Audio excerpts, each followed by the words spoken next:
가지가 없는지 몰라요. 이스라엘에 가면은 목자 한 사람이 한 300마리쯤 양을 치는데요. 이 300마리 양들 가운데는 다 목자 말을 잘 듣지만 그 중에 몇 마리는 그 목자 말을 죽어도 안 듣는 양이 있어. 잠자러 가자 그러면 놀러 가고, 밥 먹으러 풀 먹으러 가자 그러면은 물가로 가고, 하여튼 목자의 말은 듣지 않고 어거치기로 그냥 자꾸 피해 다니는 그런 양이 몇 마리가 있는데, 그 양들을 가만히 내버려 두면은 언젠가는 울타리를 넘어가게 되고 사자나 이리의 밥이 되어서 죽을 수밖에 없는 것을 이 목자는 잘 알아요. 그래서 어느 날 결심을 하고 그 양을 잡아다가 생다리를 똑 분질러 버려요. 이 놀부가 제비다리 똑 분지르는 것처럼. 그러면 이 양이 막 생다리를 분질렀으니까 얼마나 아프겠어요. 양 죽는다. 양 죽는다. 난리가 났어요. 그러면 그 목자가 그 양의 다리를 분지를 때 마음은 언제고 다시 치료해주기 시작합니다. 나무 막대기를 가지고 기부스를 하고 약을 바르고 그렇게 붕대를 가지고 충충 이렇게 감아주게 되면은 이제 이 양은 한 2달쯤, 한 달쯤 이래 있다가 붕대를 풀어주면은요, 이 다리가 부러졌었기 때문에 이제는 평생 장애인으로 살아요. 이제는 똑바로 뛰어다니고 걸어다니지 못하고 쩔렁거리면서 살아야지 되는데, 그런데 이 양은 있잖아요, 죽을 때까지 목자 곁을 떠나지 않고 항상 목자 곁을 따라다니면서 그렇게 사랑을 받다가 일생을 마감하게 된다고 합니다. 왜 목자가 그 양의 성한 다리를 분질렀습니까? 야 이놈의 새끼야, 이 성한 다리 가지고 네 마음대로 왔다 갔다 하다가 울타리 넘어가서 사자의 밥이 되어서 죽는 것보다는 다리 하나 좀 들면서라도 내 곁에 붙어서 있다가 네가 일평생을 행복하게 살다가 죽어야 되지 않겠느냐. 이것이 목자의 마음입니다. 하나님께서 왜 우리의 다리를 분지르시는가? 하나님께서 우리 사업의 다리를 분지르실 때도 있고, 하나님께서 우리 자녀들의 다리를 분지르실 때도 있고, 하나님께서 우리들의 건강의 다리를 분지르실 때도 있어요. 왜 하나님께서 내 다리를 분지르셨는가? 내가 건강을 가지고 내가 그 물질 가지고 거듭막거리고 세상 연락 즐기다가 지옥불 들어가면 안 되잖아요. 이 세상은 100년 안짝이고 그 다음 세계는 1000년도 아니고 만년도 아닌 영원한 하나님의 나라가 기다리고 있는데, 이 세상에서 좀 쩔렁거리면서 살더라도, 이 세상에서 좀 힘들게 살더라도 나만 의지하고 그렇게 살다가 천국 와야 되지 않겠느냐. 그래서 하나님께서 우리 생다리를 분지르실 때가 있어요. 여러분 한번 생각해 보세요. 가정에서 자녀들이 잘못을 해서 부모님들이 이렇게 매질을 할 때, 때릴 때 맞는 자식이 더 아픕니까? 때리는 부모가 더 아픕니까? 맞는 자식이 더 아프겠어요? 때리는 부모가 더 아프겠어요? 때리는 부모 마음이 얼마나 아프겠어요? 우리가 힘들어하고 어려워하고 고통스러워할 때에 하나님께서 구경하시고 아이고 재밌다, 아이고 재밌다 그러시지 않아요. 네가 내 마음을 알아줬으면 좋겠구나. 네가 이 세상에서 좀 힘들고 어렵게 살아도 나만 의지하면서 살다가 네가 천국 왔으면 좋겠구나. 네가 내 마음을 알아줬으면 좋겠다. 하나님께서 오늘 우리에게 그렇게 말씀을 하시는 거예요. 왜 하나님께서 내게 이런 불같은 역경을 주시는가? 내가 만약에 이 세상에서 부귀영화 누리고 내가 이 세상에서 남부럽지 않게 살게 되면은 하나님을 의지하지 않고 세상 연락 즐기다가 지옥불 들어갈 것을 하나님께서 아시니까 이 세상에서 좀 힘들게 살아도 너 나만 의지하고 너 나만 사랑하면서 살다가 천국 와서 우리 같이 행복하게 살자. 오늘 그렇게 말씀하시는 하나님의 음성을 들었으면 좋겠습니다. 오늘 성경 말씀에 보면은 너희가 여러 가지 시험을 만나거든. 우리 예수 믿는 사람들에게도 여러 가지 시험이 있다고 성경 말씀에 기록하고 있어요. 어떤 여러 가지 시험이 있는가 하면 첫 번째는 내가 잘못해가지고 자업자득으로 어려운 일을 당할 수가 있습니다.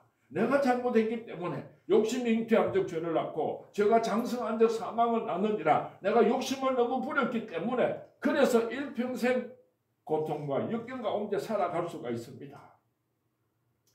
제가 옛날에 학교 다닐 때요, 좀 아주 좀 사고뭉치였거든요. 그래서 여자들이 자기들끼리 하는 말이 누가 이상미한테 속아가지고 시집 가면은 신세 조진다. 이래가지고 여자들이 저를 얼마나 많이 피했는지 몰라요. 제가 아주 사고뭉치였는데 그래도 이제 회개하고 신학하고 목사가 돼가지고 오니까요. 그때 나를 싫어했던 여자들이 한 번씩 교회 예배 보러 와요. 와서 예배 보고 예배 마치고 나가면서 저하고 악수하면은 진짜 이상미 씨 맞아요. 진짜 이상미 씨 맞아요. 내가 그때 지보고 좋다 할 때 있잖아. 모른 척하고는 그냥 딴 데 시집 가놔놓고는 있잖아. 때는 어쩌리 괜히 내가 좋다 할 때 내한테 시집 왔으면 될 텐데 엉뚱한 데 시집 가가지고 그렇게 힘들고 어렵게 사는 그런 여자들도 있더라는 게 내가 욕심을 부려가지고 내가 잘못해가지고 내가 그 사람하고 결혼만 안 했으면 내 신세 이렇게 안 됐을 텐데 내가 그때 그 사업만 안 했으면 내가 오늘 신세가 이렇게 되지 않았을 건데 하여간에 내가 그 원인이 되어가지고 불행한 힘든 삶을 살아가는 사람들이 있습니다.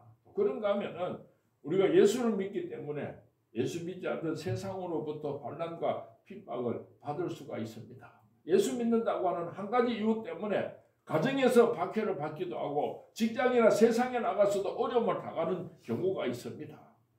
그럴 때 우리 주님께서 말씀했습니다. 기뻐하고 즐거워하라. 하늘에서 상이 큽니다. 우리가 예수 믿기 때문에 이 세상에서 외롭게 살아갈 수밖에 없고 우리가 예수 믿는다는 한 가지 이유 때문에 이 세상에서 역경 가운데 살아가야 할 때가 있다는 것을 성경 말씀은 말해주고 있습니다. 그런가 하면은 도무지 원인을 알 수 없는 그런 불같은 역경들도 우리를 찾아옵니다. 내가 잘못한 것도 아니고 내가 신앙의 절개를 지키기 위함도 아닌데 어디 무엇 때문에 이런 환난과 역경이 찾아왔는지는 모르지만은 견딜 수 없는 역경이 우리를 찾아올 수도 있습니다. 우리는 동방의 거부 의인 욥을 잘 알고 있습니다. 하나님께서 이 욥을 얼마나 사랑하셨는지 모릅니다.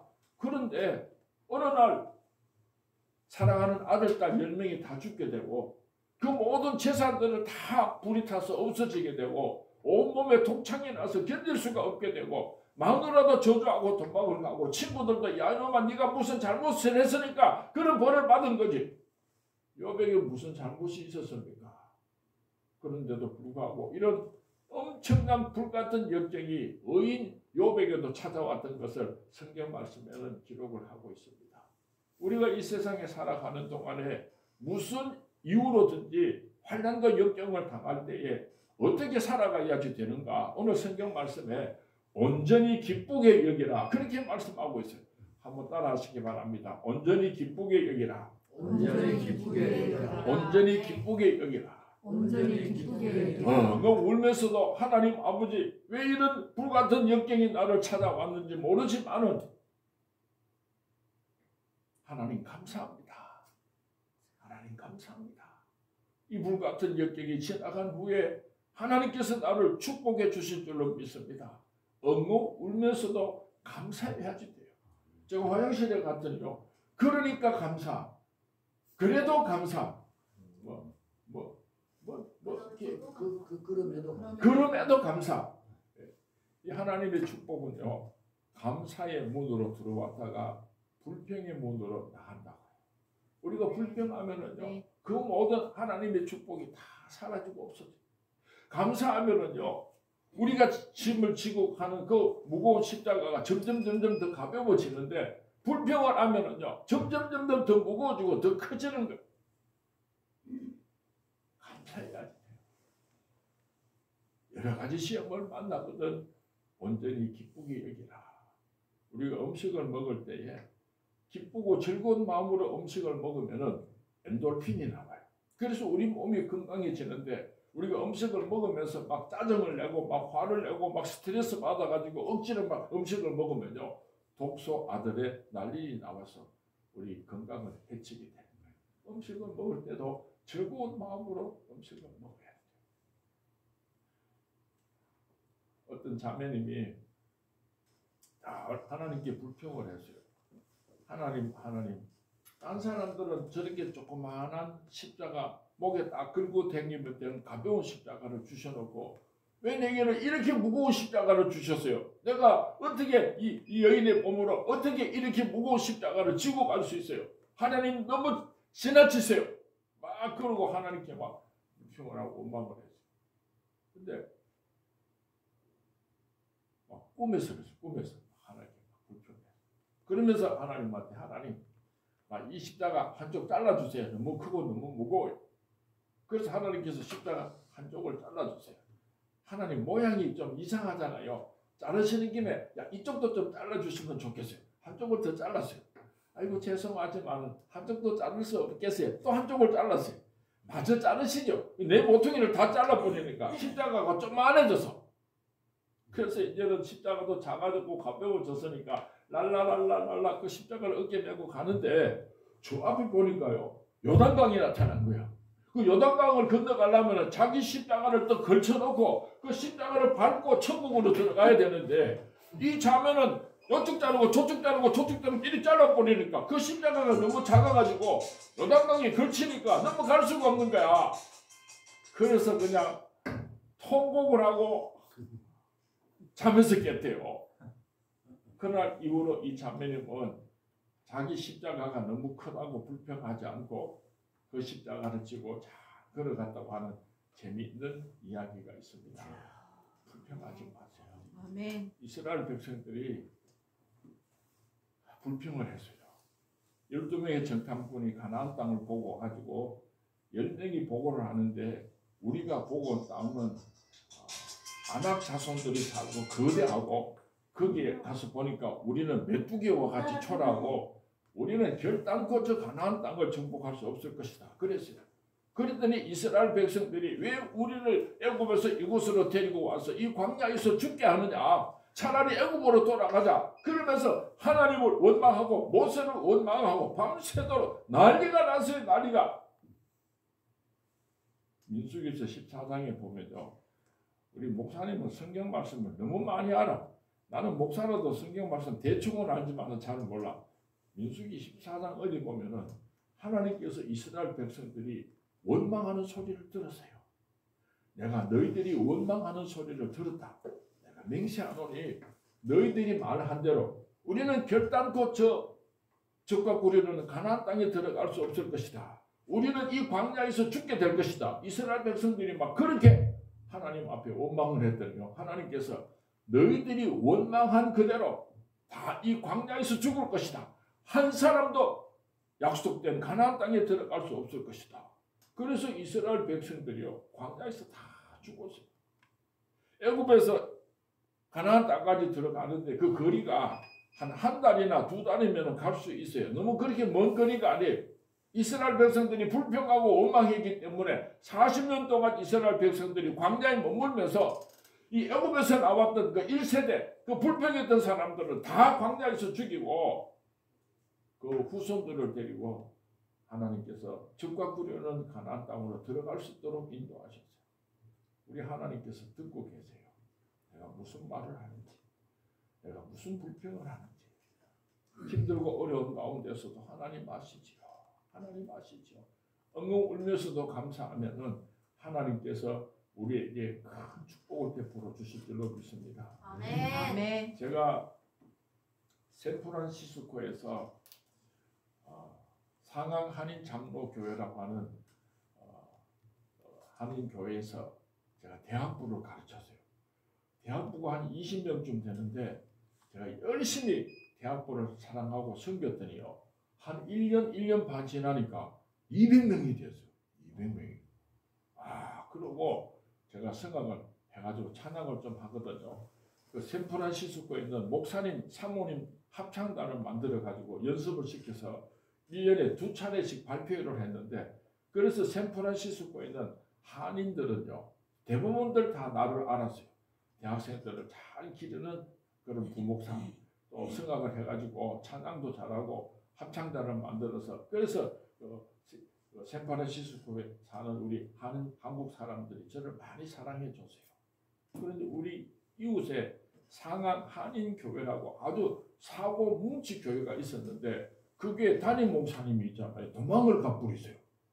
도망을 갔는가 하면은 부부 싸움을 하면서 사모님을 좀 때렸대요. 그랬더니 사모님 눈티가 반티가 돼가지고 주일날 예배 보는 데 있잖아요.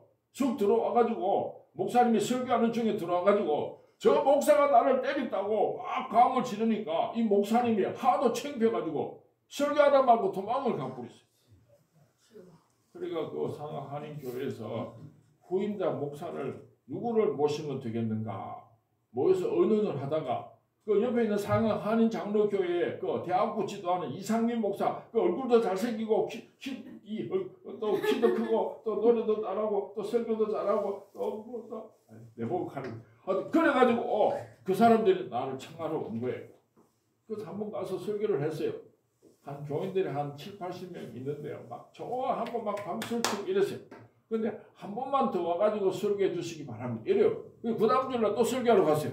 그랬더니요 막 박수를 치고는요 대단히 죄송하지만은 한 번만 더 설교해 주시면 우리가 예배 마치고 나서 공동 오일을 해서 목사님을 모시도록 하겠습니다. 한 교회에 3번씩 설교하러 가는 건 좀 자존심 상하잖아요. 그래도 막 사고뭉치교회 사고 막 재직해 하면은 막 책상 막 던지고 막 육두문자가 막 쏟아지고 막 하여튼 개판이라 개판. 그 사고뭉치 교회를 내가 목회를 하려고 3번씩이나 가서 설교를 했어요. 온 교인들이 기립박수를 하고 목사님 잠깐만 기다리면은 우리가 공동회를 해가지고 목사님 모시러 가겠습니다. 그래서 기분 좋게 집으로 왔는데 연락이 안 오는 거예요. 연락이 1시간이 지나도 연락이 안 오고 2시간이 지나도 연락이 안 오고 저녁 때가 됐는데요. 아마 사람들은 자꾸 전화가 오는 거라 목사님 어떻게 됐습니까? 결정됐습니까? 이거 하는데 세상에 연락은 안 오고 말이죠. 아주 좀 저녁이 좀 아마 7시나 8시나 되는 것 같아. 그렇게 전화가 왔는데 있잖아요. 세상에 자기들끼리 싸워가지고 공동회를 했더니 한쪽에서는 이상민 목사님 모시자 하길래 저쪽에서는 내가 싫은 게 아니고 저들끼리 사이가 안 좋으니까 우리는 반대한다 이래가지고 공동회를 해가지고 한 표가 모자라가지고 부결이 돼버린 기라. 이야 창피하고 쪽팔리고 막 죽겠대. 그래가지고 제가 차에다가 텐트하고 먹을 것 좀 싣고 이번에 저 산에 가서 기도하고 올 테니까 사람들 만나기가 싫었어요. 그렇게 자동차를 몰고는 깊은 산속에 들어갔어요. 산속에 들어가가지고 그 풀밭에 누워가지고 하나님하고 싸움을 했어요. 하나님 세상에 이럴 수가 있습니까? 내가 그 사고뭉치 교회에 내가 얼마나 많이 손해보고 가서 첫 목회를 시작하려고 했는데 하나님께서 축복하고 도와주시는 못할 망정 한 표가 모자라서 떨어지게 하면 내가 창피해서 어떻게 고개 들고 살겠습니까? 어떻게 이런 일을 하실 수가 있습니까? 하나님을 향해서 막 꽝을 지르고 막 삿대질을 하고 이랬더니요 하나님이 기가 막히던데 아무 말씀도 안 하시더라고. 목이 다 쉬었어요. 기진맥진해가지고 있는데 하나님께서 상민아 저를 부르셨어요. 너는 앞으로 목회할 때에 한 영혼을 천하보다도 귀하게 여기는 그런 목사가 되었으면 좋겠다. 즉 한 표가 모자랐으니까요. 얼마나 한 표가 한이 맺혔겠어요. 하나님 알겠습니다. 제가 한 영혼을 천하보다 귀하게 여기는 그런 목회를 하겠습니다. 하고 하나님께 약속을 드렸어요. 조금 있다가 하나님께서 제게 2번째 말씀을 하셨어요. 상민아 너는 한평생 목회하는 동안에 늘 한 표가 부족하다는 것을 생각하고 겸손한 목사가 되었으면 좋겠다. 그러셨어요. 제가 울다가 무릎을 꿇고 앉았어요. 하나님 이 부족한 종에게 이것 깨닫게 하시려고 오늘 제게 이런 아픔을 주셨습니까? 내가 한평생 목회하는 동안에 한 영혼을 천하보다 귀하게 여기고 늘 한 표가 부족하다는 그런 마음을 가지고 겸손한 목회를 하겠습니다. 하고 하나님께 약속을 드렸어요. 그때 하나님께서 말씀하시기를 네가 한 영혼을 천하보다 귀하게 여기고 네가 한 표가 부족한 목회를 한다면 너의 모자라는 그 한 표를 내가 채워준다. 하나님께서 약속하셨어요. 얼마나 울었는지 몰라요. 하나님께서 하늘 문을 여시고 바알에게 무릎 꿇지 않은 7,000명의 환상을 너무나 선명하게 보여주셨어요. 제가 엉엉 울다가 하나님 내가 지금 100명도 안 되는 교회 1,000명을 못 받아가지고 이 산속에 들어와서 이 난리를 치고 있는데 내가 무슨 그런 큰 교회 목회를 하겠습니까? 하나님께서 환상을 보여주시니까 제가 감사히 받기는 받겠지만 그거는 현실성이 없습니다. 그거는 불가능한 환상입니다. 제가 그렇게 생각을 하고 웃었다니까요. 그러고 집으로 돌아왔는데요. 그 사건이 있은 지 정확하게 3년 후에 제가 대구 서문교회 담임 목사로 청빙을 받았어요. 우리 아버님께서 47년 목회하고 은퇴하시고 그 후임자로 제가 청빙을 받아와서 지금 29년째 목회를 하고 있는데 우리 대구 서문교회 성도님들이 어린아이들부터 어른까지 다 합치면 7,000명이 돼요. 아멘. 제가 한 2, 3년에 한 번은 제가 이 설교를 이 간증을 합니다. 그리고 우리 성도님들에게 물어요. 이상민 목사가 한 영혼을 천하보다 귀하게 여기는 목회를 하고 있습니까? 이상민 목사가 한 표가 부족하다는 것을 늘 기억하고 겸손한 목회를 하고 있습니까? 그렇지 않으면 이 목사가 타락하고 변질된 것입니다. 하고 우리 성도님들한테 확인하고 물어보고 그렇게 목회를 하고 있어요. 하나님께서 때로는 나를 때리시고 하나님께서 때로 나를 낮추실 때요. 그것이 내 인생의 끝이 아니에요. 다윗이 골리앗을 죽였잖아요. 그랬더니 이 사울 왕이 질투심으로 사울은 천천히요 다윗은 만만이라 이스라엘 백성들이 이 다윗을 막 칭송하고 인기가 올라가니까 이 사울 왕이 그 질투심을 이기지 못해가지고 다윗을 죽이려고 쫓아다니는 거예요. 13년인가 14년인가 13년을 이 다윗이 사울이 다윗 왕을 죽이려고 하여튼 이 다윗은 그래도 하나님께서 기름 부으신 종이니까 사울 왕을 여러 번 죽일 기회가 있었지만 그래도 사울 왕을 죽이지 않고 이 다윗이 피난을 다니는데 도망을 가다가 더 이상은 도망갈 수가 없어가지고 어디로 도망을 갔는가 하면요 블레셋 땅으로 도망을 가게 됩니다. 블레셋이 어떤 땅입니까? 골리앗의 고향이잖아요.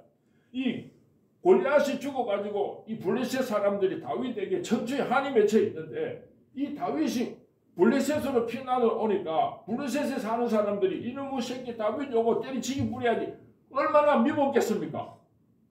그런데 이 다윗이 죽지 않으려고 생명을 부지하려고요. 무슨 짓을 했는가 하면요. 미친 사람 흉내를 냈어요. 바보 흉내를 냈어요. 침을 질질 흘리면서 이러고 다니니까 그 블레셋 사람들이 아이고 저놈의 새끼 저거 실성했구나. 아이고 저놈의 새끼 저거 실성했구나.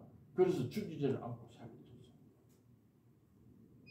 그 당시에 사람들이 이제 다윗은 끝이 났구나. 하나님께서 다윗을 버리셨구나.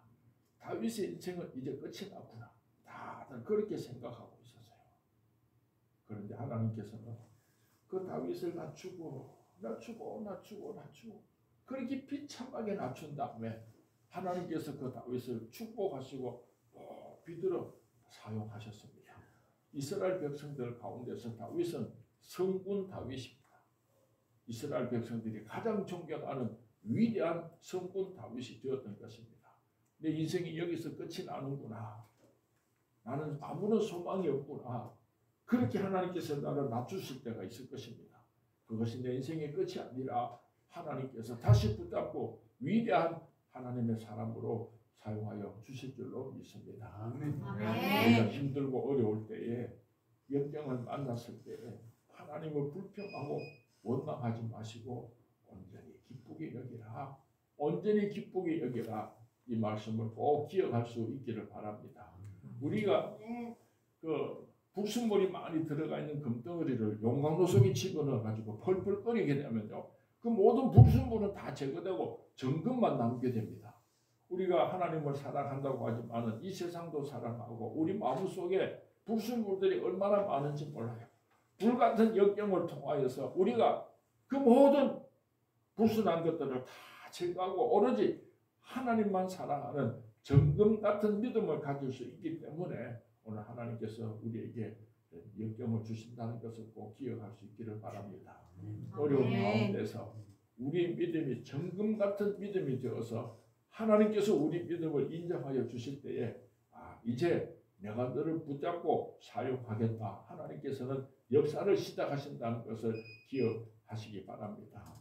오늘 힘들고 어려운 가운데 있는 어떤 성도님을 볼 때에 아이고 저 사람 벌 받았구나, 저거 무슨 잘못한 일이 있구나, 그런 말 하면 안 돼. 하나님께서 그 사람을 얼마나 사랑하시는지 몰라요. 하나님께서 지금 그 사람을 만지고 계시는 거예요. 위대한 하나님의 사람으로 사용하시기 위하여서 지금도 하나님께서 역사하신다는 것을 기억할 수 있기를 바랍니다. 우리가 아멘. 이 경험을 통해서 온전한 믿음을 가지게 될 때에 오늘 야고보서